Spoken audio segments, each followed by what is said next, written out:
বাড়াবাড়ি হয়ে যাচ্ছে না? স্টুডেন্টরা গাড়ি চেক করবে কেন? এবং মজার বিষয় হচ্ছে ওরা চেক করার পরে যখন সব ক্লিয়ার পায় ওরা কিন্তু একটা টোকেন দিয়ে দেয় আপনাদের হাতে। পরবর্তী চেকপোস্টে যদি আপনাকে ধরে ওই টোকেনটা দেখালে ওরা ছেড়ে দেয়, সেটা অ্যাম্বুলেন্সের ক্ষেত্রে হোক, বাইকের ক্ষেত্রে হোক বা গাড়ির ক্ষেত্রে হোক। যারা স্টুডেন্টদের এই বিষয়টা ভালো চোখে দেখতেছেন না, তাদের সমস্যা আছে, অ্যালার্জির সমস্যা আছে, তারা অ্যালার্জির ওষুধ খায়। আসসালামু আলাইকুম viewers, welcome to my channel journey with Fahad. আজকে আমি আছি ব্যস্ততম এরিয়া বংশালে। এই হচ্ছে বংশালের চারপাশ। আজকে 10/8/2024 অর্থাৎ শনিবার। আজকেও কিন্তু ছাত্রদের দখলে ট্রাফিক সিস্টেমটা। আজকেও প্রশাসনের লোক ওরা জয়েন করেনি এবং এখনো দায়িত্ব নেয়নি। এই জন্য কিন্তু এখনো স্টুডেন্টরা কিন্তু এখনো দায়িত্ব পালন করছে এবং খুব সুন্দরভাবে কিন্তু তারা দায়িত্ব পালনটা করতেছে। খুবই সুশৃঙ্খলভাবে ওরা এটা মেনটেন করতেছে। কারণ বংশালের মধ্যে একটা জায়গায় এখানে প্রচণ্ড জ্যাম থাকে, কিন্তু এটা সুন্দরভাবে ওরা উৎসাহ দিচ্ছে। এখানে যে ইউটার্ন আছে, ইউটার্নটা ওরা করতে দিচ্ছে না। গতকালকে আমি একটা ভিডিও বানাইছিলাম এই স্টুডেন্টদের ট্রাফিক সিস্টেমটা নিয়ে। তো অনেকে মিশ্র প্রতিক্রিয়া দেখাইছে যে ওরা যখন একটা গাড়ি চেক করে তখন বলে যে এটা বাড়াবাড়ি হয়ে যাচ্ছে না? স্টুডেন্টরা গাড়ি চেক করবে কেন? আসলে এটা যারা বলে তারা হচ্ছে বোকা। কারণ এই সময় কিন্তু যারা দুষ্কৃতিকারী আছে তারা কিন্তু বিভিন্ন সুযোগগুলো নেওয়ার চেষ্টা করে, যে বিভিন্ন জিনিস গাড়ির মাধ্যমে বা অ্যাম্বুলেন্সের মাধ্যমে, বা তারা ভাবতে পারে যে পুলিশ নাই, প্রশাসন নাই, এই জিনিসগুলো এদিক থেকে ওদিক নিয়ে যাওয়ার চেষ্টা করে। তো স্টুডেন্টরা কিন্তু এরকম অনেকগুলো গাড়ি ধরার পরে কিন্তু অনেক কিছু উদ্ধার করছে তারা। বিভিন্ন নেশাজাতীয় দ্রব্য, অস্ত্র, বিভিন্ন টাকা পয়সা অবৈধ, এগুলো কিন্তু উদ্ধার করছে ওরা। তো আমি এটা পজিটিভলি দেখতেছি। আমার মনে হয় স্টুডেন্টদের একটা টিম থাকা উচিত যারা শুধু গাড়িগুলো চেক করবে, সন্দেহজনক যে গাড়িগুলো।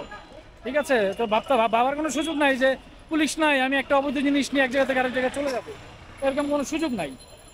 আগে তো তাও অনেকে ভাবতো যে অমুক জায়গায় একটা ট্রাফিক সিগন্যাল আছে, অমুক জায়গায় একটা আপনার চেকপোস্ট আছে, বাট এখন চেকপোস্ট হচ্ছে প্রতিটা মোড়ে মোড়ে। এবং মজার বিষয় হচ্ছে ওরা চেক করার পরে যখন সব ক্লিয়ার পায় ওরা কিন্তু একটা টোকেন দিয়ে দেয় আপনাদের হাতে। পরবর্তী চেকপোস্টে যদি আপনাকে ধরে ওই টোকেনটা দেখালে ওরা ছেড়ে দেয়, সেটা অ্যাম্বুলেন্সের ক্ষেত্রে হোক, বাইকের ক্ষেত্রে হোক বা গাড়ির ক্ষেত্রে হোক। আর যারা হেলমেট না নিয়ে আসতেছে তাদেরকে শাস্তি স্বরূপ আপনার 10 মিনিট বা আধা ঘন্টা তাদেরকে দিয়ে হয়তো বা ট্রাফিকের কাজটা করাচ্ছে অথবা দাঁড়া করে রাখতেছে। যারা স্টুডেন্টদের এই বিষয়টা ভালো চোখে দেখতেছেন না, তাদের সমস্যা আছে, অ্যালার্জির সমস্যা আছে, তারা অ্যালার্জির ওষুধ খায়। ঠিক আছে, প্রশাসনের লোকজন দৃষ্টি আকর্ষণ করবো, আপনারা দয়া করে ফিরে আসেন। ওরা অনেকদিন যাবত রাস্তায়, হ্যাঁ, আর কতদিন রাস্তায় থাকবে? ওদের তো পড়াশোনা করা উচিত, বাসায় যাওয়া উচিত, রেস্ট নেওয়া উচিত। তো ওদেরকে বাসায় পাঠানোর ব্যবস্থা করেন প্লিজ। আর আপনারা দায়িত্বগুলো বুঝে নেন। ওরা কিন্তু অনেক পরিশ্রম করতেছে, ঠিক আছে, পরিশ্রমটা যাতে সার্থক হয়। আর ওরা যদি আর বেশি দিন থাকা না লাগে, রিকোয়েস্টটা সবার কাছে রইল। আমি অনেকক্ষণ যাবৎ বংশাল এরিয়াতে আছি, বাট মজার বিষয় হচ্ছে একটা বাইক এবং একটা বাইকের সাথে যারা পিলিয়ন আছে, কাউকে হেলমেট ছাড়া দেখি নাই। সবাই হেলমেট পরে বেরিয়েছে আজকে। ওরাও বুঝতে পারছে যে হেলমেট ছাড়া আসলে আজকে খবর আছে, এবং লাইসেন্স বা কাগজপত্র ছাড়া যদি বের হয় তাহলে তাকে দিয়ে শাস্তি ব্যবস্থা করা হবে। এর জন্য কিন্তু সবাই খুব সচেতনভাবে আজকে বেরিয়েছে, এবং আমি এতক্ষণ পর্যন্ত কাউকে হেলমেট ছাড়া দেখি নাই।